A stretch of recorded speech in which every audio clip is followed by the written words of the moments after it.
Avec Inès Weber, nous sommes partis d'un constat critique. Le constat que dans nos sociétés très individualistes, dans nos sociétés très matérialistes, eh bien souvent l'individu était livré à lui-même et se retrouvait démuni par rapport aux questions spirituelles, c'est-à-dire aux grandes questions relatives au sens de la vie, à la place de l'homme dans l'univers, etc. C'est pour remédier donc à cette situation de solitude que nous avons voulu créer un lieu de partage. Et un lieu de partage, là aussi, tout à fait particulier, c'est-à-dire que c'est sans frontières, sans aucune frontière de croyance, d'identité, d'appartenance, de conviction. Les uns sont croyants, les autres sont agnostiques, les autres sont athées, etc.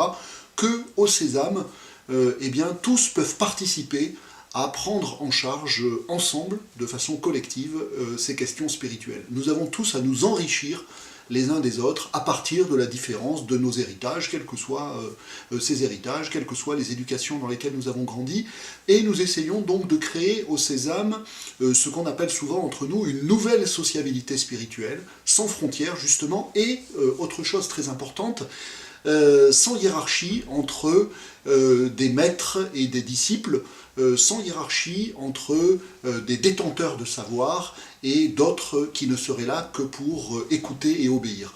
Nous avons voulu créer au Sésame un espace d'égalité spirituelle, une sorte de démocratie spirituelle ou d'agora spirituelle sur laquelle eh bien, les uns et les autres viennent à la fois débattre et puis et également méditer sur ces interrogations.